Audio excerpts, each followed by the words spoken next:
everyone. I want to start off with a question. Who are you? And as you ponder to think about your own identity, have you ever had the experience of people thinking something about you that was completely one-sided? Now think about, what if those people were the ones writing your story for the next 100 years? I'm from Tulsa, Oklahoma. And one of the main things that people know about my hometown is a massacre. And really one of the only things that people remember about my hometown. But even though the Tulsa Race Massacre in 1921 has been the subject of movies, TV, research, books, there's always this circulating narrative that's gone on for over a century of one story of destruction, of the burning of one of our most prosperous Black communities in Tulsa, Oklahoma, that we also call Black Wall Street, in Greenwood. But the question is that the only story? Is it possible to reframe an entire community's legacy to both acknowledge its truth, but also take into account the spirit of resilience, the spirit of entrepreneurship, excellence in education, and power? Can we reframe this story to look at more than one side? If you had asked me this question when I was younger, I probably would have said it's impossible. Because when I was younger, when my dad first told us about Greenwood and the story of Greenwood, I was still trying to figure out my own purpose, my own identity in this story. And there was always this thing nagging at me. I'm caught between two worlds. I'm trying to tell the truth about our history, but also cling to something that is positive. Cling to something that can give me hope in stories of trauma, Black death, violence, oppression, searching for life in stories of death. Now, when I was growing up, I'm going to admit something to you. I didn't want to be an archaeologist or a National Geographic explorer, because I didn't know what that was. I'd never seen that before. And in my reality, a Black archaeologist does not exist. So I thought that my purpose, my identity, must lie somewhere else. And in high school, one of the classes I took was an Oklahoma history class. And this was actually my first introduction to the world of archaeology. I took an Oklahoma history class by Mrs. Barbara Coleman. She was a small, petite Black woman with an afro that shined when she walked. And on the first day, she passed out this book. And this was a book published in 1994. I was taking the class in 2004. This is a 10-year-old text meant to encompass everything we needed to know about Oklahoma's story, with 10 years missing. So on the first day, Mrs. Coleman passed out the books, and she told us to immediately throw them out. We're not going to be using that book. Instead, I'm going to tell you what I know about Oklahoma. And the way she told the story of Greenwood, it was never this one-sided narrative. It was layered, it was complex, and she really brought the story to life, giving us a behind-the-scenes look of what it felt like to be a young Black woman, a young Black girl growing up in Greenwood. What are the stories you'd hear, the people you'd meet, the events happening in these spaces? And she did the same thing for all the other Black towns in Oklahoma to give us this understanding. So as she told the stories, it painted a picture for me that she could layer in these realities of racial violence and oppression, but also tell the truth about Black excellence at the same time. And that was the first time I'd seen that done. She could tell these stories with layered, complex histories that were intertwined. And oftentimes, the way she told it, the stories were just as colorful as she was. So after I graduated from high school, from Booker T. Washington. I am going to college, but my reality didn't change. A Black archaeologist doesn't exist. So again, I'm still searching for purpose. But the funny thing is about purpose, there's more than one way to find it. And sometimes it finds you instead. So I went to college, and in the course of getting my degrees, I got degrees in psychology, classics, anthropology, all trying to answer this question, who are you? But that question, and the answer to that question, was buried under layers of these false narratives. False narratives that I carried with me from high school. A Black archaeologist doesn't exist. And false narratives that I carried with me into college. And I actually picked up another bad narrative along the way when I got to graduate school, except this one was a bit more beyond my control. This one that I picked up in graduate school said that good archaeology is done completely separate from your research. You can't get emotionally involved. You can't be personally connected. To do archaeology, it needs to be objective. And to do this work, you need to leave all your biases as a Black woman at the door. You can't hold two identities at the same time. But graduating with my PhD, I was still buried under these narratives. But one of the narratives that I thankfully was able to shake was that whenever I was graduating, the main headline that people heard was, Dr. Alicia Odewale is the first person to get a degree in PhD in anthropology at TU. But what people don't know is that when I was admitted into the program, I was admitted on a provisional probationary status because they assumed my educational background would not be up to the quality of the rest of the cohort. So I was forced to take leveling classes at the undergraduate level for a year to prove that I could make it with the rest of the doctoral students in the program. But then a funny thing happened again. I was the first one to graduate. Thank you. So as I was coming into this now PhD journey, did my reality change? That question of, does a Black archaeologist exist? But there's something still nagging at me, this caught between two worlds feeling, trying to tell the truth about our history, but hold on to silver linings wherever we can find it. So I was able to start a whole research program to operate in these two spaces. And the lab that you're looking into now is called the Historical Archaeology and Heritage Studies Laboratory, balancing this world of historical archaeology and heritage, and understanding this ancestry space and how we're personally connected to these stories, but also doing archaeology that is robust and meaningful and impactful in all the ways. And you can see one of our guests here, Justin Dunavant, he spoke on this stage 2 years ago, if you remember.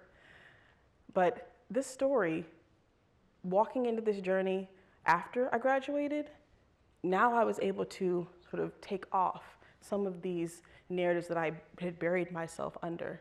And I was allowing others to write this story. Now I can create space for myself in this. And space for others as well. So then I started taking on students.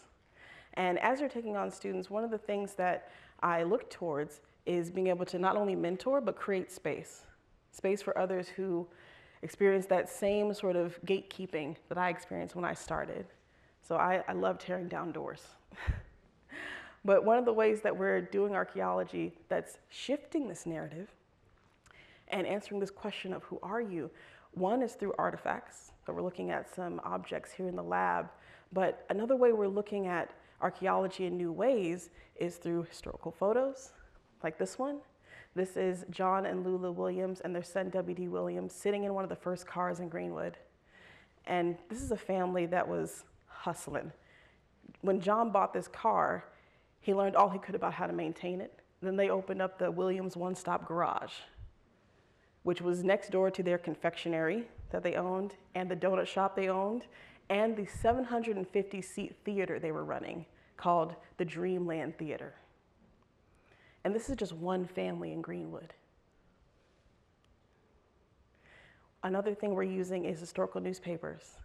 These are clippings from the Tulsa Star, Greenwood's oldest Black-run newspaper. And some of the clippings just show some of the businesses that are represented here. But in the top left, you'll see an ad for the Red Wing Hotel. This was one of the many businesses run by women in Greenwood, similar to a store that one of my ancestors ran. Her name was Mary Ware, and she owned a grocery store at 709 North Greenwood.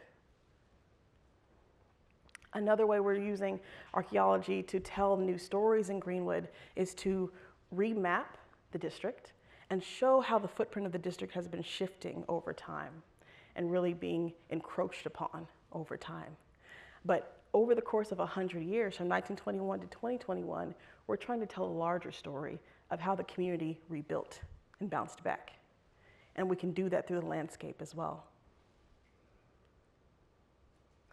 So, after I graduated, one of the things that I was able to do was lay down that narrative, finally, that a Black archaeologist doesn't exist. Because I ran into a whole collective called the Society of Black Archaeologists, founded by Justin Donovan and Ayanna Fuwellem when they were just undergraduate students. So in their work to make space for others, they created space for me. And I'll eternally be grateful for that. But I'm also grateful to have this body of scholars who are doing archaeology their own way all over the world. So getting back into Greenwood and the historic Greenwood, the question of whether I should start an archaeology research project there was still something I didn't think I had the power or capacity to do. Because again, good archaeology means not being personally connected, right? But as I was, one thing that bothered me about the story of Greenwood, when you hear the story over and over and over again, this narrative of destruction seems like the destruction of Greenwood was complete in 1921, as if there's nothing above or below ground to ever speak to this story again. As if the thousands of people who saw their homes, schools, churches, and businesses torched and bombed overnight, and the hundreds of people who lost their lives entirely, how we can just act like the whole landscape was swiped clean. But that's been the narrative for a long time. And the other side of this narrative is the searching, the endless searching. And in the recent news, the search for mass graves that a lot of people have talked about, it's still highly controversial in our city, in our community.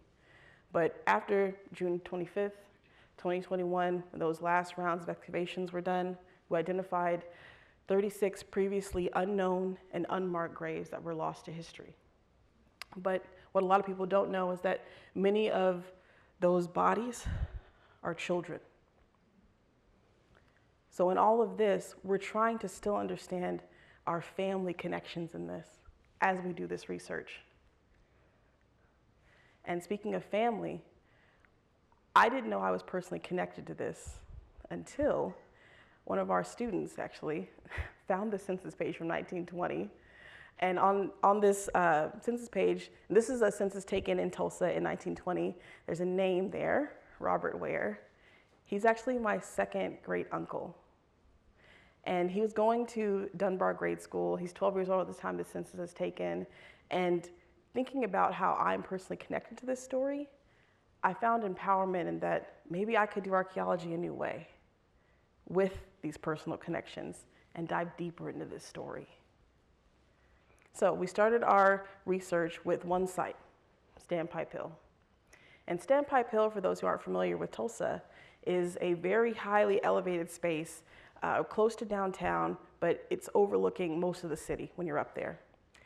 And this drastic elevation change is important because this is where the most affluent members of the Greenwood community were living at the time.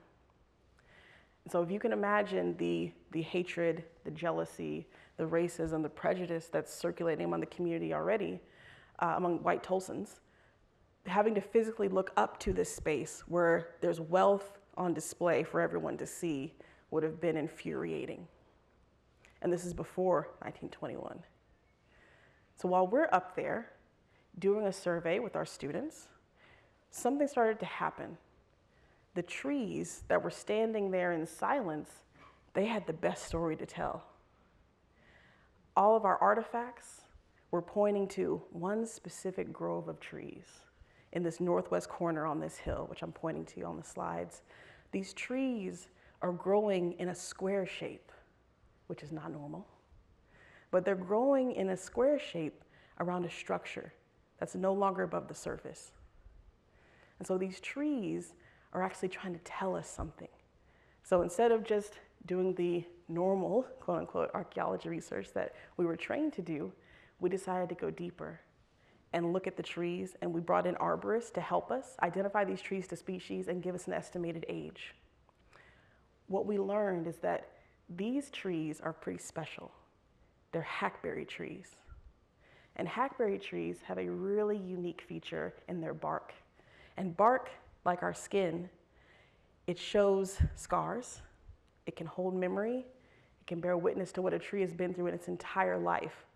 And one of the things that hackberry trees do, that they're known for, is that when a forest canopy is cleared, when there's a forest fire and all the vegetation is burned to the ground, hackberry trees are often the first ones to grow back. And when they grow back with memory. And they grow a thicker, wartier bark to insulate themselves from future damage. These trees, growing in this northwest corner, where all of our artifacts, our feature evidence, our slope patterns are driving us to, they're telling us what happened here. And they're holding space for a structure that's no longer visible above this surface. But another thing it's doing is all of their roots that are searching for water, they're pushing artifacts up to the surface. So these trees have been our silent partner in this project the entire time. But I didn't just find trees on this hill. I found my family. I found myself. So as you're thinking about this story, one of the things that we're working to do as we're trying to reframe both the story of Greenwood and archaeology is to be able to understand more about our history. And as I said, coming into this space where you have a collective of scholars doing this work, it makes it easier to now rewrite the rules and then create space for others to do the exact same thing. So I started this project, but it turned into this collaborative research project between myself and Dr. Parker Van Valkenburg, who is my co-creator and co-director in this work. Our project is called Mapping Historical Trauma in Tulsa from 1921 to 2021. And we've been able to not just find historic structures, but find artifacts and find people that weren't previously connected. Now we're connecting back together. And as our state has made things a bit harder to teach this history, we've been able to partner with other folks and find community in other projects, such as Ashley Lem Sinclair's 2892 Miles to Go project, which you'll hear about shortly, Christy Williams' Black History Saturdays program, ensuring that Black history is taught in Greenwood, and a new nonprofit organization that I'm working to launch at the end of this year called the Greenwood Diaspora Project, that's working to support teachers, students, and descendants across the Greenwood diaspora. So I'm going to leave you with this question again. Who are you? And as you're thinking about that, who are you allowing to write your story? And I hope, if nothing else, that you remember to unbury yourself from the narratives that might be holding you back. And when you think about Tulsa and you think about Greenwood, remember that we're so much more than a massacre. Thank you.